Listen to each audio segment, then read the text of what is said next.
This is what the old Marquis d'Arville told us after St. Hubert's dinner at the house of the Baron de Revel. We had killed a stag that day.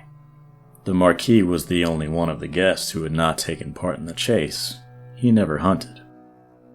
During that long repast, we had talked about hardly anything but the slaughter of animals.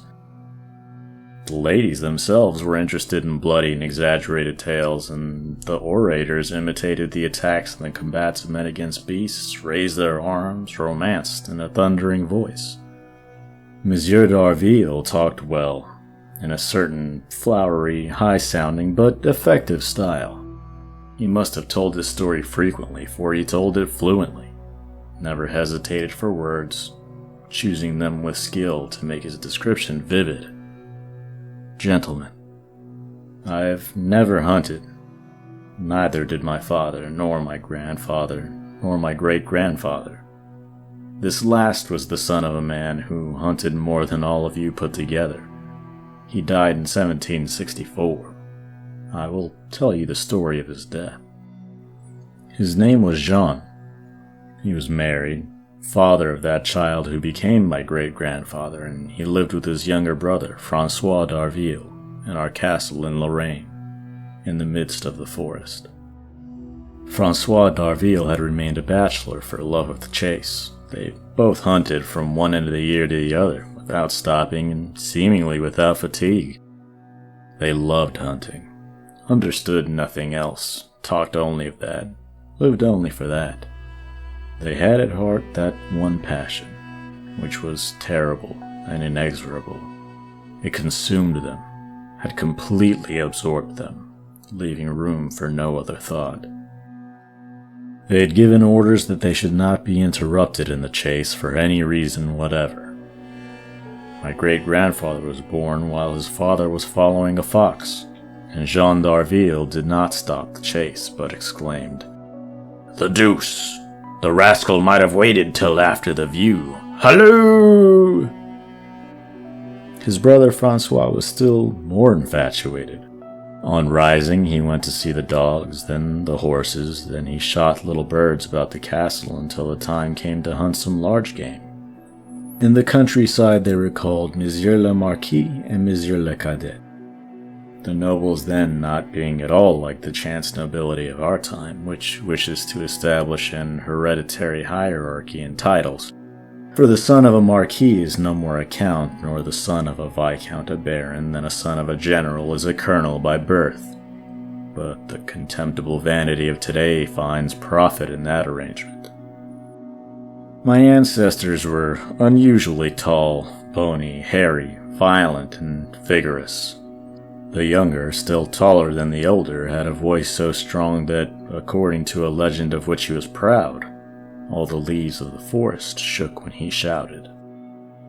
When they were both mounted to set out hunting, it must have been a superb sight to see those two giants straddling their huge horses.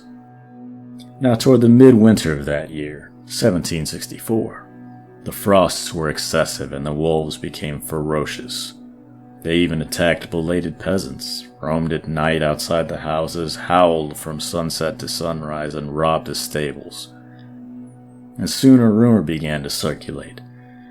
People talked of a colossal wolf with gray fur, almost white, who had eaten 2 children, gnawed off a woman's arm, strangled all the watchdogs in the district, and even come without fear into the farmyards. The people in the houses affirmed that they had felt his breath, and that it made the flame of the lights flicker. And soon a panic ran through all the province. No one dared go out any more after nightfall. The darkness seemed haunted by the image of the beast. The brothers d'Arville determined to find and kill him, and several times they brought together all the gentlemen of the country to a great hunt. They beat the forests and searched the coverts in vain. They never met him. They killed wolves, but not that one.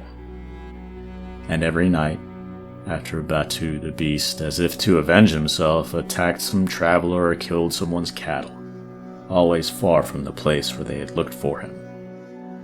Finally, one night he stole into the pig pen of the Chateau d'Arville and ate the 2 fattest pigs. The brothers were roused to anger, considering this attack as a direct insult and a defiance. They took their strong bloodhounds used to pursue dangerous animals and they set off to hunt, their hearts filled with rage. From dawn until the hour when the empurpled sun descended behind the great naked trees, they beat the woods without finding anything. At last, furious and disgusted, both were returning, walking their horses along a lane bordered with hedges, and they marveled that their skill as huntsmen should be baffled by this wolf, and they were suddenly seized with a mysterious fear. The elder said, "That beast is not an ordinary one. You would say it had a mind like a man." The younger answered, "Perhaps we should have a bullet blessed by our cousin, the bishop, or pray some priest to pronounce the words which are needed." Then they were silent. Jean continued, "Look how red the sun is. The great wolf will do some harm tonight." He had hardly finished speaking when his horse reared. That of Francois began to kick. A large thicket covered with dead leaves opened before them, and a mammoth beast, entirely gray, jumped up and ran off through the wood. Both uttered a kind of grunt of joy, and bending over the necks of their heavy horses, they threw them forward with an impulse from all their body, hurling them on at such a pace, urging them, hurrying them away, exciting them so with voice and with gesture and with spur that the experienced rider seemed to be carrying the heavy beast between their thighs, and to bear them off as if they were flying. Thus they went, plunging through the thickets, dashing across the beds of streams, climbing the hillsides, descending the gorges, and blowing the horn as loud as they could to attract their people and the dogs. And now suddenly, in that mad race, my ancestor struck his forehead against an enormous branch which split his skull, and he fell dead on the ground, while his frightened horse took himself off, disappearing in the gloom which enveloped the woods. The younger d'Arville stopped quick, leaped to the earth, seized his brother in his arms, and saw that the brains were escaping from the wound with the blood. Then he sat down beside the body, rested the head disfigured and red on his knees, and waited, regarding the immobile face of his elder brother. Little by little a fear possessed him, a strange fear which he had never felt before, the fear of the dark, the fear of loneliness, the fear of the deserted wood, and the fear also of the weird wolf who had just killed his brother to avenge himself upon them both. The gloom thickened. The acute cold made the trees crack. Francois got up, shivering, unable to remain there longer, feeling himself growing faint. Nothing was to be heard, neither the voice of the dogs nor the sound of the horns. All was silent along the invisible horizon. And this mournful silence of the frozen night had something about it terrific and strange. He seized in his immense hands the great body of Jean, straightened it, and laid it across the saddle to carry it back to the chateau. Then he went on his way softly, his mind troubled as if he were in a stupor, pursued by horrible and fear-giving images. And all at once in the growing darkness a great shape crossed his path. It was the beast. A shock of terror took the hunter, something cold like a drop of water seeming to glide down his back, and like a monk haunted of the devil he made a great sign of the cross, dismayed at this abrupt return of the horrible prowler. But his eyes fell again on the inert body before him, and passing abruptly from fear to anger, he shook with an indescribable rage. Then he spurred his horse and rushed after the wolf. He followed it through the copses, the ravines, and the tall trees, traversing woods which he no longer recognized, his eyes fixed on the white speck which fled before him through the night. His horse also seemed animated by a force and strength hitherto unknown. It galloped straight ahead, and with outstretched neck striking against trees and rocks, the head and the feet of the dead man thrown across the saddle. The limbs tore out his hair, the brow, beating the huge trunk, spattered them with blood. The spurs tore their ragged coats of bark. Suddenly, the beast and the horseman issued from the forest and rushed into a valley, just as the moon appeared above the mountains. The valley here was stony, enclosed by enormous rocks. Francois then uttered a yell of joy which the echoes repeated like a peal of thunder, and he leapt from his horse, his cutlass in hand.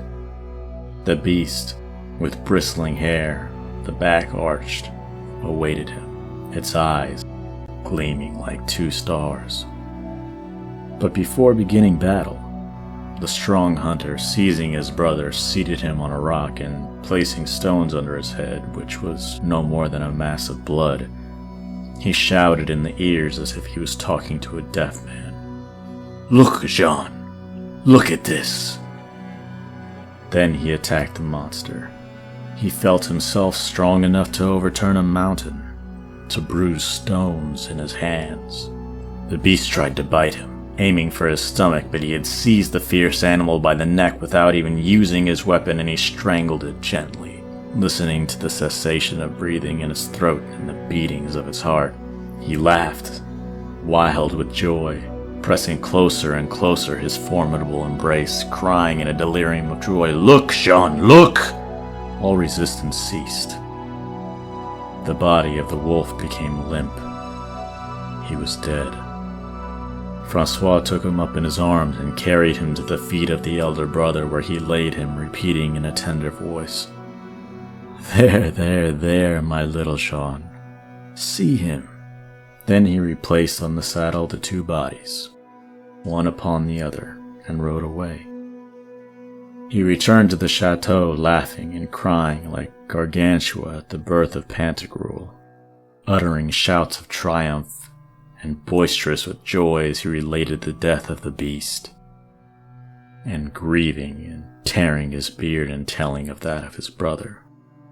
And often later, when he talked again of that day, he would say with tears in his eyes, "If only poor Jean could have seen me strangle that beast, he would have died content. That, I am sure." The widow of my ancestor inspired her orphan son with that horror of the chase, which has transmitted itself from father to son as far down as myself. The Marquis d'Arville was silent. Someone asked, "That story is a legend, isn't it?" And the storyteller answered, "I swear to you that it is true, from beginning to end." Then a lady declared in a little, soft voice, "All the same, it is fine to have passions like that." The end. If you enjoyed the video, please subscribe, like and comment the video. Thank you very much.